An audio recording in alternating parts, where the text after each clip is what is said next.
Donc le Rav va parler de trois péchés que beaucoup de gens ont tendance à transgresser à cause de la ta'ava, de l'envie naturelle. Le premier, c'est donc le vol. Le deuxième, c'est tout ce qui va le rapprochement interdit avec le monde féminin. Et la cipote, bien sûr, les femmes avec les hommes aussi. Et enfin, la nourriture non cachée. דבר עתה על חטאים המניעים הנולדים מחוות בני האדם וקיבוצם.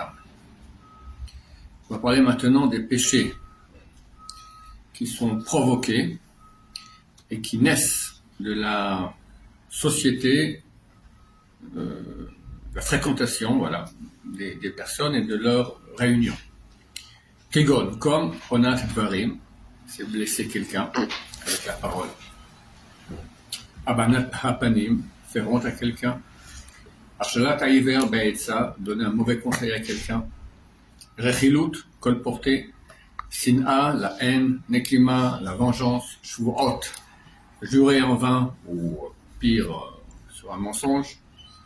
Devar Sheker, le mensonge, Bechul Hashem, et la profanation du nom de Dieu. Qui miyomar, qui peut dire, car qui peut dire, Niketi Mehen, je suis propre de ces péchés-là.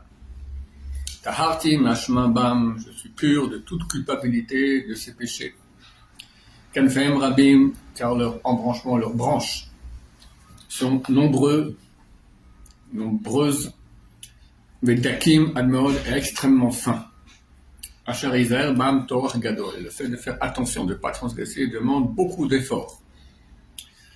Donc en deux mots là, on parle de la relation entre l'homme et son prochain, qui c'est beaucoup plus difficile, délicat et grave.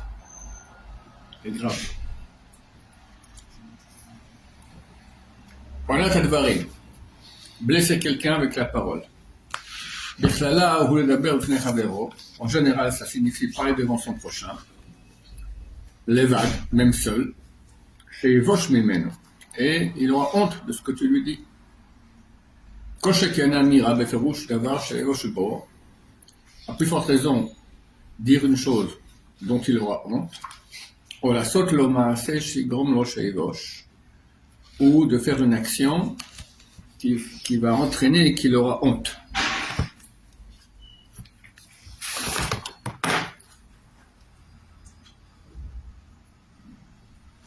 Je passe par la différence entre les deux premiers points. Le premier point, dire une chose devant son prochain seul qui va lui faire honte.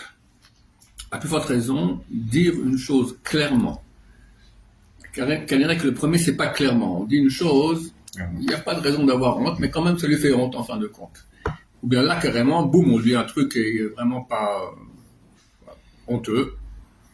Voilà. Ou faire une action dans ce genre-là. Montrer une lettre qu'il a écrite.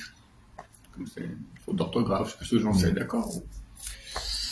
Ou Machamrou, Perek Hazahav, ce qui est écrit dans Perek Hazahav, c'est un des chapitres de Baba Metzia. Il met un Baal Tshuva, si la personne est un Baal Tshuva, le Yomarlo ne lui dit pas, Zachomasa Rishonim, tu te souviens de tes actions, comment tu étais avant, pour le faire honte. Si quelqu'un il a des maladies qui l'atteignent, à Dieu ne plaise, le Yomarlo Kedashamu Chaverav Leiyot, qui ne lui disent pas comme lui ont dit ses amis à Job, Zachorna Mirunaki Avad, souviens-toi, est-ce qu'il y a quelqu'un de propre qui est perdu, ça veut dire en deux mots, t'es pas propre, t'as des péchés, pour ça que ça vient. Le pauvre déjà il souffre, en plus on lui met un peigne sur la tête. Si des propriétaires d'ânes lui demandent où est-ce qu'il y a de la nourriture pour les ânes, ils ne leur disent pas, allez chez un tel, ils vendent ce type de nourriture, alors que c'est pas le cas. D'accord? Et le Rav rajoute, il sait que ce type-là n'a jamais vendu ce type de nourriture. Ils ont déjà dit, nos sages et moi bénis, Gadol onat dvarim, onat mamon.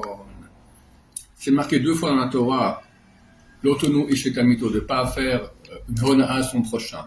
Une fois, c'est une hona en argent, on a déjà étudié, c'est rouler quelqu'un. Et là, on parle maintenant de blesser quelqu'un. Et les services l'ont dit, c'est plus grave de blesser quelqu'un que de le rouler au niveau financier. Chez Zené Marbo, car dans le celui qui concerne blesser son prochain, il est écrit Veyareta Meloecha, tu auras la crainte de ton Dieu. Vézé, le deuxième, celui qui concerne une Hona'a roulée financièrement, L'onemar Bovereta Meloecha. C'est pas écrit tu auras la crainte de ton Dieu. Quand c'est écrit avoir la crainte de ton Dieu, ça veut dire que c'est fin et qu'on peut croire que Dieu voit pas et Dieu voit tout. D'accord? Très souvent, on veut même pas blesser la personne, mais la personne, il y a des sensibilités, il y a quelqu'un, il est blessé pour rien des fois, mais il est blessé. C'est pas pour rien, pour lui c'est pas pour rien. Pas pour rien, ouais, mais le type n'avait aucune intention mauvaise, négative, il a été normal, c'est le type qui, il y a des gens qui sont super sensibles, ou je sais pas, ils croient des choses, voilà, susceptibles, etc. Chazonish, il a dit que c'est le but de sa vie, arriver à jamais blesser personne. C'est un travail énorme. Le Kosheken, Imoubarabim, à plus forte raison si c'est fait en public. Chez Behed Yashaninu, qui est écrit, on a étudié dans la Mishnah clairement, Amamil Pnechaveru Barabim, celui qui fait honte, enfin il blanchit la face de son prochain en public, le type devient tout blanc, après il devient tout rouge. Enochelek, le Olamaba, il n'a pas peur au monde à venir. C'est terrible. Et d'où on apprend ça, qu'il est plus agréable de se jeter dans la fournaise plutôt que de faire honte à son public de Tamar. Maintenant, les poskim, ils disent que, donc, non seulement on apprend que c'est agréable de se jeter au feu plutôt que de faire honte, mais qu'il faut le faire. Ça veut dire, ça fait partie des lois de Yarek de Balé Avor. Il y a certaines lois dans la Torah que si quelqu'un vient et nous ordonne de transgresser, il faut préférer se faire tuer. L'assassinat. La Gemara dit, dans Psachim, pourquoi est-ce que tu vas assassiner un autre? Qui a dit que ton sang à toi est plus rouge que le sien? En fait, toi tu es, et que, je pose la question, qui me dit que son sang à lui est plus rouge. Toi tu te lèves pour aller tuer. Alors que si tu te fais tuer, tu restes passif. Donc, mieux vaut rester passif, mourir plutôt que se lever et tuer quelqu'un.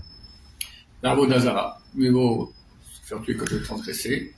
Le contact physique interdit avec une femme, si c'est interdit de la Torah, donc tout ce qui est contact plus que poli, donc avec la sensualité ou du plaisir, donc même un bisou, d'accord. Et ça c'est les trois péchés connus, d'accord. En parenthèse, les Français disent l'idolâtrie, l'assassinat et l'adultère. C'est les Français qui aiment bien, à cause de disent, c'est pas l'adultère, c'est tout contact physique avec une femme plus que poli, d'accord. Un bisou, c'est aussi interdit. Il y a règle balai à bord. Et les poskim disent aussi faire honte à son public, à son prochain en public. Si quelqu'un vient te dire, ou tu lui fais honte en public, ou je te tire une balle, il faut lui dire, vas-y. Il y en a qui disent que pas dans tous les cas.